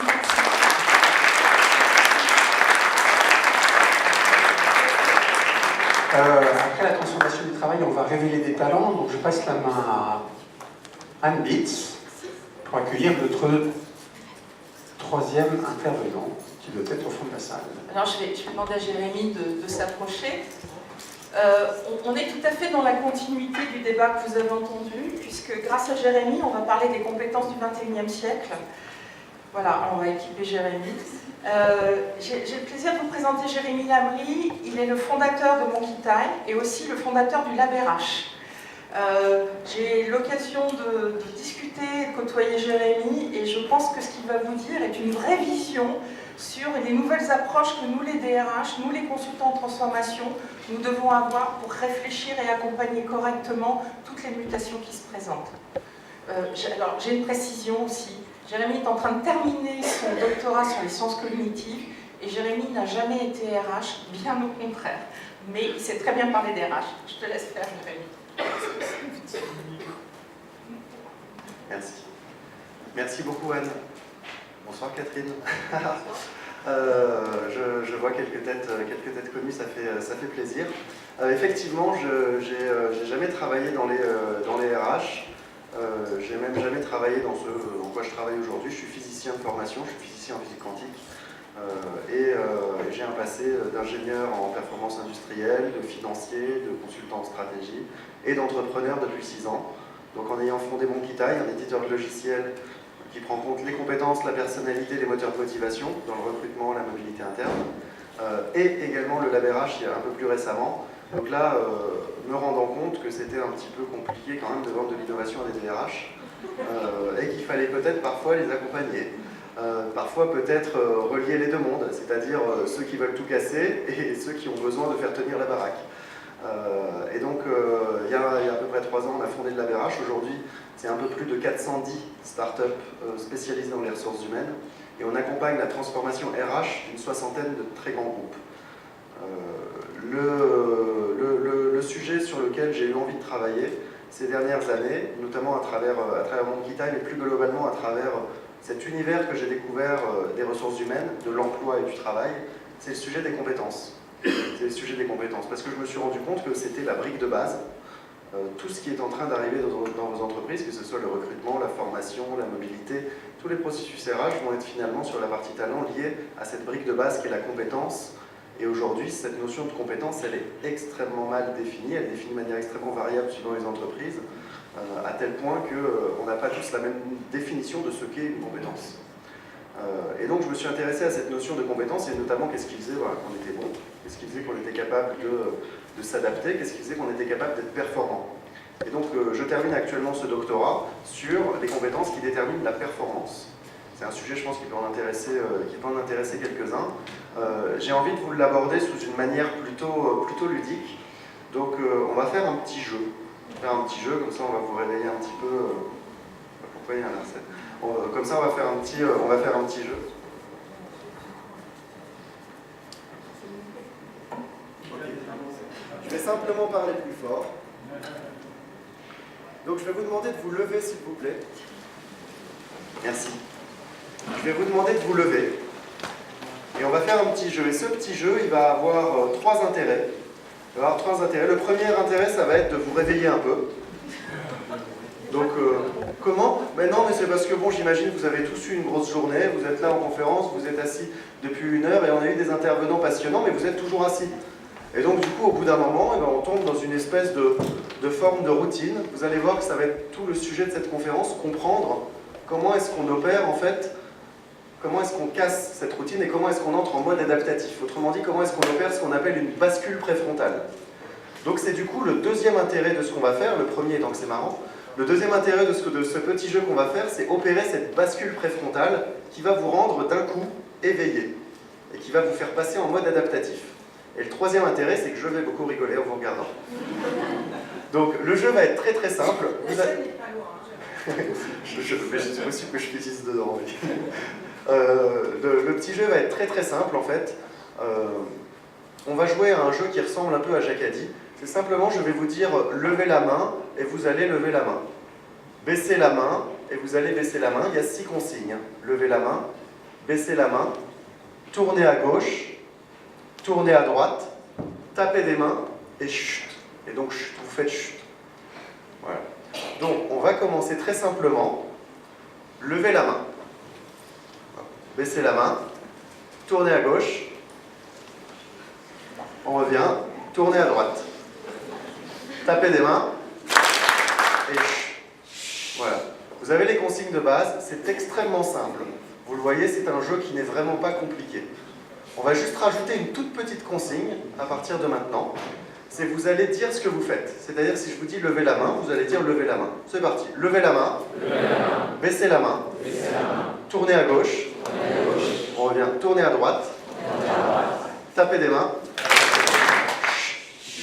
Voilà. Ce qui est bien avec chute, c'est qu'on le dit, on le fait en même temps. Vous aurez compris qu'on a en fait 3 paires.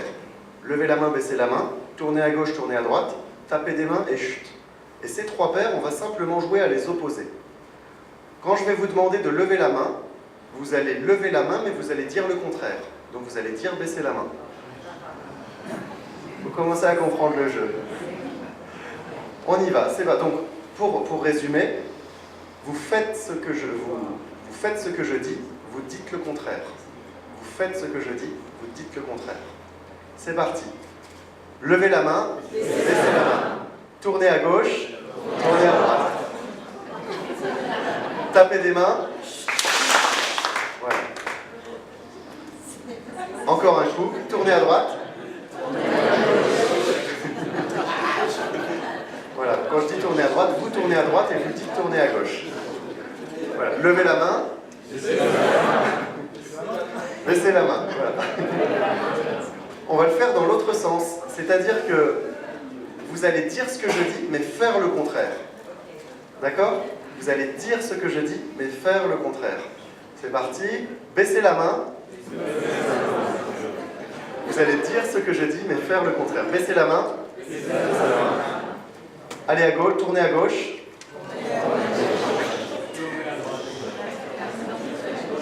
Vous allez dire ce que je dis, mais faire le contraire. Tournez à droite. Donc quand je vous dis tourner à droite, vous dites tourner à droite, mais vous tournez à gauche. Très bien. Et pour terminer, pour histoire de redescendre un peu, vous allez faire le contraire et dire le contraire. Là, ces gens-là, je suis sûr que vous en connaissez plein dans vos boîtes. Donc, on lève la main, baissez la main. On tourne à gauche, tapez des mains. Voilà, merci beaucoup. Donc, ce petit jeu, il est extrêmement simple. C'est un jeu que j'ai développé dans le cadre de mon doctorat. C'est des jeux d'agilité qui permettent d'opérer la bascule préfrontale. Et donc, ce sont des jeux qui permettent en fait de mettre en éveil et de faire en sorte que les personnes soient d'un coup attentives. Et on rend les gens attentifs en opérant une bascule préfrontale. On opère une bascule préfrontale en suscitant la curiosité des gens. Autrement dit, en leur présentant un élément qui les sort de leur zone de confort habituelle. Autrement dit, qui leur présente des concepts auxquels ils ne sont pas nécessairement fortement habitués. C'est comme ça qu'on opère cette notion de bascule préfrontale. Pourquoi c'est important? Parce que c'est tout le sujet de la transformation qu'on est en train de vivre. La révolution industrielle a permis progressivement d'industrialiser tout un tas de tâches qui étaient routinières. Donc des tâches qui étaient routinières, mais pour beaucoup des tâches manuelles. Les cols bleus ont été beaucoup plus affectés par la révolution industrielle que les cols blancs. Aujourd'hui, la transformation digitale, la digitalisation, permet d'automatiser des tâches routinières intellectuelles. Et donc, autrement dit, des tâches qui, une fois qu'on sait les faire une fois, 2 fois, on sait comment les faire. C'est le propre un peu de nos métiers, on a des expertises et on les applique. Et donc, ces tâches routinières, qu'elles soient manuelles ou intellectuelles, elles commencent à pouvoir être prises par les machines et les automates. Donc, fatalement, progressivement, ne restent que les tâches non routinières. Ces tâches non routinières, elles sont de diverses natures. Ça peut être des tâches non routinières faibles, donc par exemple, cette fameuse logistique du dernier kilomètre. Vous pouvez mettre autant de machines que vous voulez, vous aurez toujours besoin d'un individu pour aller livrer le colis à la porte 2C du 3e étage au fond de la cour à droite. Parce que vous ne pourrez jamais programmer ça dans un robot. Donc c'est des tâches qui sont très faiblement qualifiées, et c'est l'économie qui commence à émerger, des petites tâches qu'on ne peut pas automatiser, qu'on fait faire par des personnes faiblement qualifiées, parce que c'est des tâches non routinières, et des tâches non routinières qui sont beaucoup plus qualifiées. Elles peuvent être manuelles, c'est le cas par exemple des artistes, des créateurs, de l'orfèvrerie, ou elles peuvent être intellectuelles, et là c'est le cas de tâches qui vont être extrêmement complexes, parce qu'elles nécessitent énormément de processus cognitifs, des processus qui nécessitent d'apprendre, de réfléchir et d'interagir. C'est tout le sujet des compétences du XXIe siècle, c'est que ces tâches non routinières qui demeurent, qui restent à faire, elles nécessitent des compétences en fait pour lesquelles on n'est pas habituellement sollicité. Parce que historiquement, ce à quoi notre cerveau fait appel, c'est le savoir et les concepts et les habitudes. Dans le cerveau, en fait, il faut bien comprendre que quand je vous parle par exemple d'une compétence technique, on va dire le marketing, Ce n'est pas la même chose que si je vous parle d'ouverture d'esprit. On n'enseigne pas le marketing comme on enseigne l'ouverture d'esprit. C'est deux compétences différentes. Ce sont des compétences, mais des compétences différentes. L'une technique, l'autre comportementale.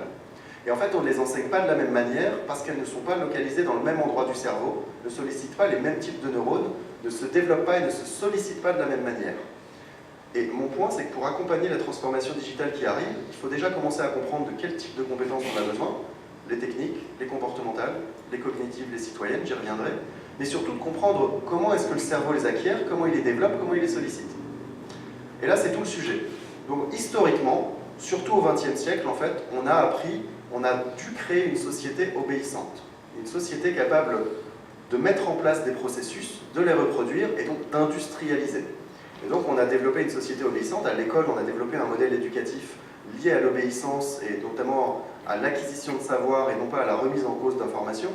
Donc, on ne challenge pas le professeur. On ne demande pas au professeur d'où il tient ses sources. Parce que ça n'arrive pas. Enfin, peut-être de plus en plus. Voilà, peut-être de plus en plus, et à juste titre.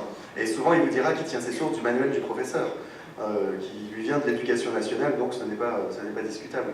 Mais le sujet, c'est qu'on a vécu tout au long du XXe siècle, et malheureusement encore beaucoup aujourd'hui, dans un système qui développe principalement l'obéissance, le respect aux règles, le respect aux normes, et qui développe très peu des choses comme l'adaptabilité, la créativité, les interactions sociales. Et en fait, tous ces sujets de respect à l'obéissance, d'acquisition de savoir, c'est des choses qui sont localisées à l'arrière du cerveau, dans une zone qu'on appelle le cortex pariétal. Petit rappel pour ceux qui n'ont pas vraiment fait des cours d'anatomie du cerveau. Le cerveau, c'est une espèce d'oignon avec trois grosses couches. Première couche, c'est ce qu'on appelait le cortex reptilien, le cerveau reptilien, qui va se situer, en gros, c'est le haut de la colonne vertébrale avec un petit bout d'oignon dessus. Et ça va gérer tout ce qui est la survie, les réflexes. Donc ça va réguler votre transpiration, réguler votre rythme cardiaque, réguler votre besoin de dormir, de manger. Donc c'est tout ce qui est automatique et sur lequel on n'a aucun contrôle, c'est reptilien. Par-dessus ça, on va avoir une deuxième couche qu'on appelle le cerveau limbique. Et ce cerveau limbique, lui, c'est tout ce qui va générer les émotions. Attention, pas gérer les émotions, les générer. Donc c'est très animal, c'est-à-dire qu'à ce stade-là, on ressent énormément de choses, mais ce n'est pas cadré du tout. Donc c'est vraiment tout ce qui va nous permettre de générer les émotions qu'on peut ressentir. Et par-dessus, une troisième couche, qui est celle qui nous intéresse, qu'on appelle le néocortex. Et le néocortex, c'est une petite couche de 3 mm, extrêmement fine, qui s'est développée principalement ces 3-4 millions d'années, qui est relativement propre donc, aux mammifères. L'être humain descend des primates qui descend des mammifères, donc c'est en termes de classification. Et donc le néocortex, on le retrouve exclusivement chez les mammifères, et certaines parties du néocortex qu'on retrouve exclusivement chez les primates, et d'autres beaucoup plus développées uniquement chez l'humain. C'est ce qui a fait la spéciation de l'humain. Le néocortex, en fait, il est très particulier parce que, bien qu'il représente une petite couche de 3 mm dans le cerveau, c'est là que se situe toute l'intelligence qu'on peut avoir. Toute l'intelligence qu'on peut avoir et toute notre humanité, au sens perdre son humanité.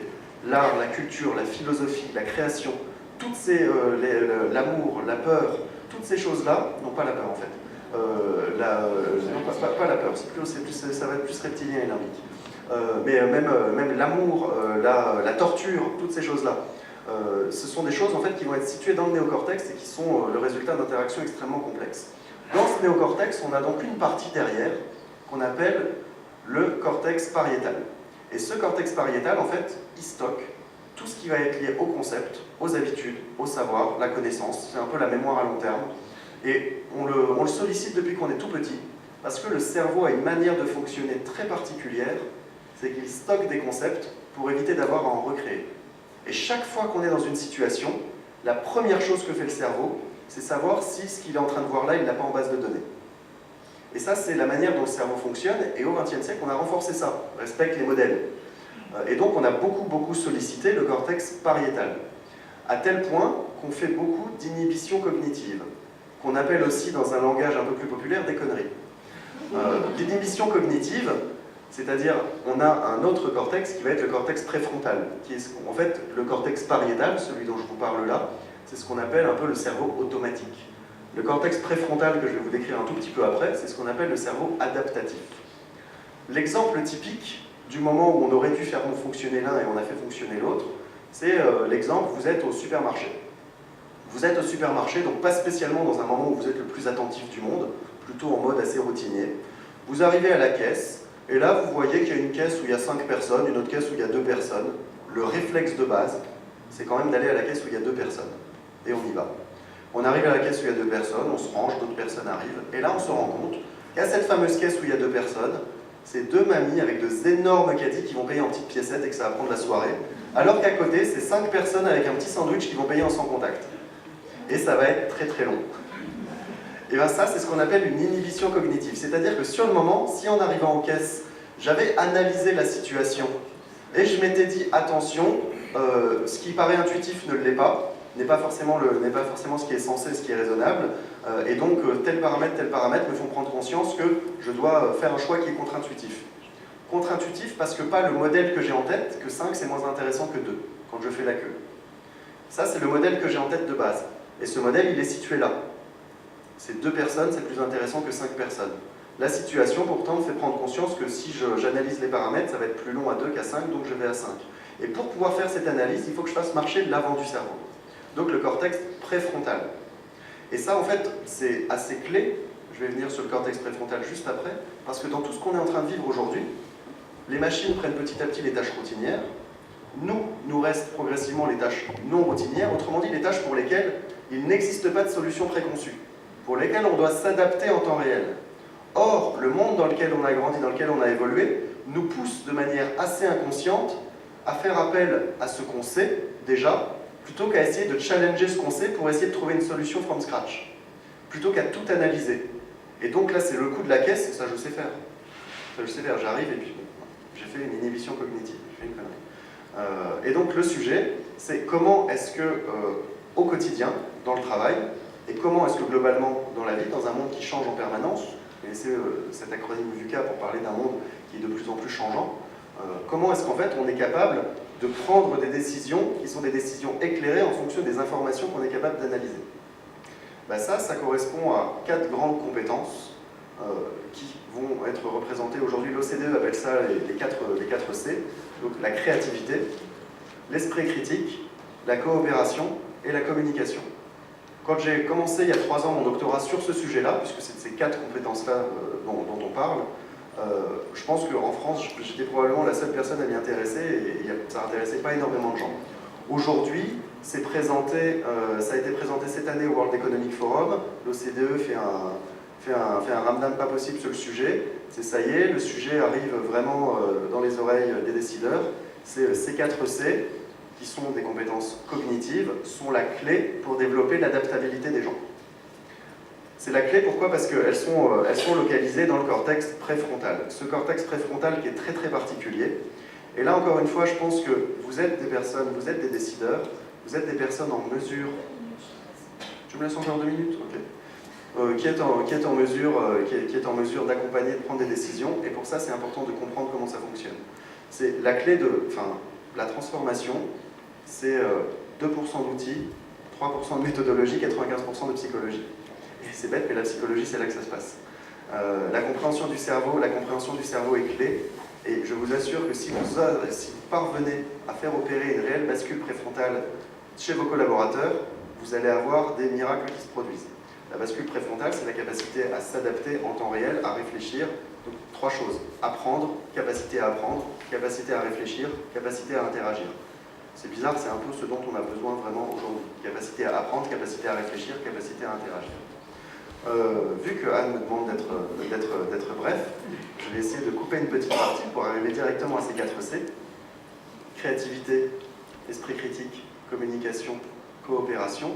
Ces 4 compétences-là ont quelques briques en commun. L'une de ces briques, c'est notamment la vitesse neuronale. Le propre de ces 4 compétences-là, c'est qu'elles nécessitent d'avoir une vitesse de cerveau relativement élevée. Qu'est-ce que ça veut dire? Ça veut simplement dire qu'en fait, elle passe par le cortex préfrontal. Le cortex préfrontal, c'est une zone du cerveau très particulière qui fait à peu près 10 cm sur 5 cm sur un demi-millimètre d'épaisseur, qui se situe ici. Donc c'est vraiment une toute petite zone de rien du tout, mais qui a des neurones qui ne se trouvent nulle part ailleurs dans le cerveau. Un neurone, c'est une espèce de petite boule qui est liée à un autre neurone. Et ben, dans le cortex préfrontal, ces petites boules, elles ne sont pas liées à un autre neurone, elles sont liées jusqu'à 40 autres neurones. Et l'information qui circule entre les neurones ne va pas à 1 mètre par seconde comme dans tous les autres neurones, elle va à 100 mètres par seconde.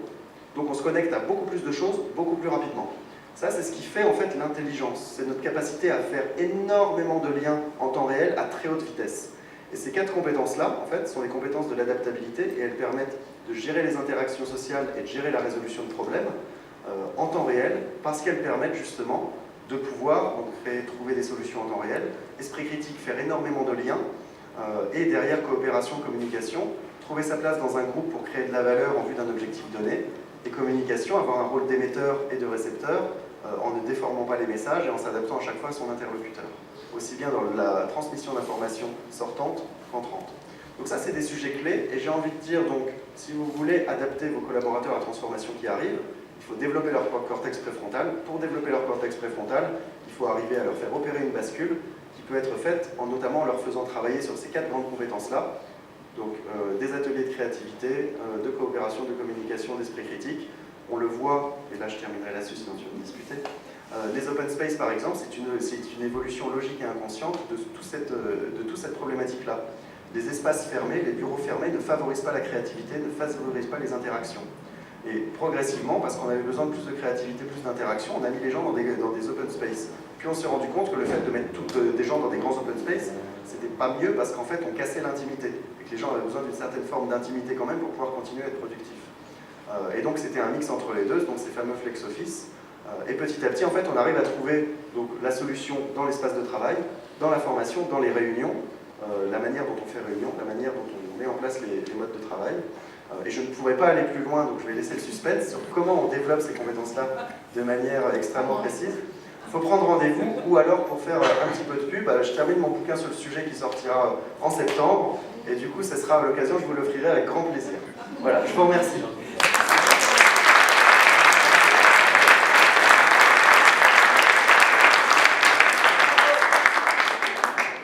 Bonjour Jérémy, merci beaucoup. C'est quoi Monkey-Tai? Monkey-Tai, c'est un éditeur de logiciels. Donc on s'est lancé au départ avec le constat que le monde du recrutement prenait en compte les compétences plutôt d'ailleurs plutôt techniques, les hard skills, et que la réussite d'un recrutement dépendait assez peu souvent de ça. Et donc on s'est dit, et d'autre part, que des personnes malheureuses dans l'entreprise ne restent pas, ne sont pas productives, enfin tout un tas de sujets, et que donc simplement c'était du bon sens de prendre autre chose en plus, en complément de ces compétences-là, notamment la personnalité, les moteurs de motivation. On a fait évoluer ça petit à petit pour proposer aujourd'hui des solutions de mobilité interne et de workforce planning. Donc comment est-ce qu'on utilise les compétences hard skills, soft skills, pour permettre d'identifier des passerelles entre les métiers. Un comptable, vous ne le savez peut-être pas, mais a plus de 80% de compatibilité avec un data scientist. Sachant ce qu'on va devoir faire des comptables et sachant combien on est prêt à payer les data scientists, moi je dis il y a quelque chose à faire. Pour les experts comptables qui ont un problème de métier. Super. Et donc vous vendez cette solution ou un logiciel pour analyser les talents des entreprises? Alors, la solution qu'on a mis en place déjà, vous connaissez peut-être le compte personnel de l'activité. C'est nous qui l'avons développé pour le compte de l'État. On équipe également des entreprises comme le groupe SNCF, comme L'Oréal, comme FH, comme France Télévisions, comme Michael Page. Et donc avec cette solution qui leur permet d'identifier les compétences possédées par leurs collaborateurs, aussi bien les compétences techniques que les compétences comportementales et les moteurs de motivation. Et ça, donc, ça leur permet d'avoir une vision en temps réel des compétences disponibles, notamment pour pouvoir projeter un besoin en staffing ou alors pour pouvoir projeter des mobilités. Concrètement, où est-ce que je peux faire bouger cette personne-là? Ou, pour ce métier donné, qui est-ce que je pourrais staffer dessus? Super. Merci beaucoup, Jérémy. Merci beaucoup.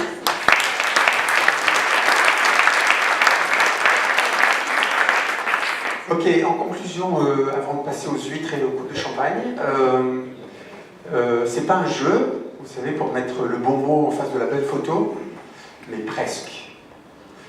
En fait, c'est amusant parce que vous avez écouté 4 personnes, vous savez d'où ils viennent, il y a 2 startups, un DRH et un syndicat. Et je trouve la combinaison des mots très intéressante. En fait, ça s'appelle de l'intelligence collective au service de la transformation, et c'est l'objet de ces soirées qu'on essaie d'organiser avec nos membres chéris pour faire en sorte de partager avec vous ces moments un peu particuliers que chacun vit à sa façon, dans son environnement propre, mais d'une manière assez similaire à ce qu'on peut trouver ailleurs dans une start-up ou dans un syndicat, ou en tant que DRH. Il y a une similitude dans les approches et une complémentarité assez exceptionnelle. Donc merci encore beaucoup à nos intervenants et merci beaucoup à Anne, Alexis et Marc. Vous pouvez les applaudir.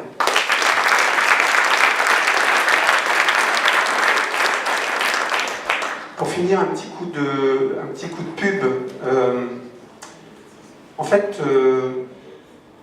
Premium Peers, c'est de l'intelligence collective. Premium Peers, c'est fondamentalement ce souci profond que nous avons de mettre au service des entreprises des talents complémentaires, des talents jeunes ou moins jeunes, des talents tout court, des Premium Peers ou des futurs Premium Peers qu'on appelle des Premi-Peers. Il y en a quelques-uns dans la salle, complétés par des startups ou par un écosystème qui fait que justement on va plus vite et on va différemment.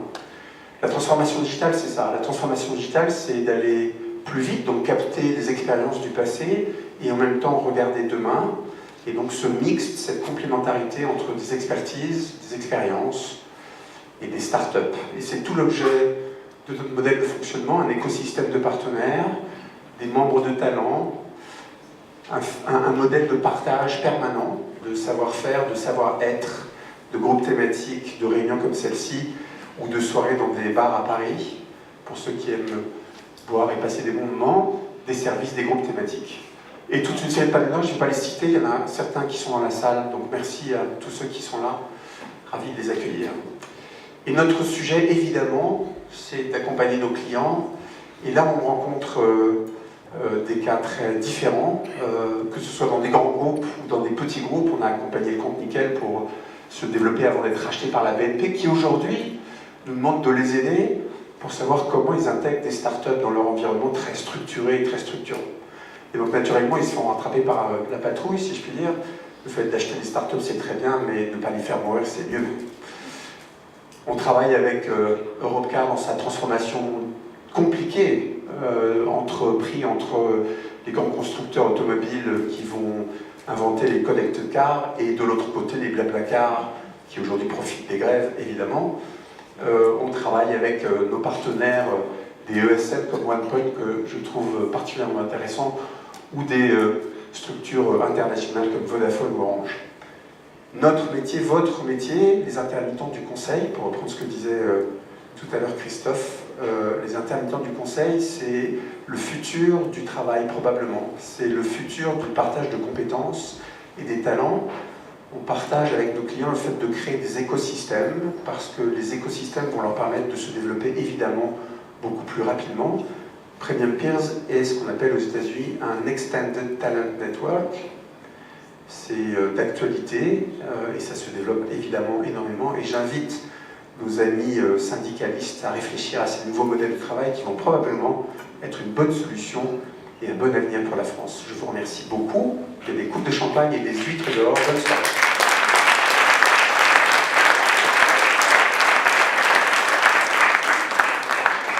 J'ai oublié dans vos agendas, vous allez recevoir dans les jours qui viennent un petit compte-rendu de tout ça. Et prochaine réunion au mois de septembre, le sujet sera sur les sujets probablement plus technologiques, donc associés ou comment considérer les technologies dans la transformation digitale. Et on fera ça probablement avec alors un autre grand média, je ne peux pas citer parce que Christophe ne serait pas content, qui va nous aider à organiser ça probablement ici. Je trouve le lieu magnifique. Donc profitez du France. Bonne soirée à tous. Merci.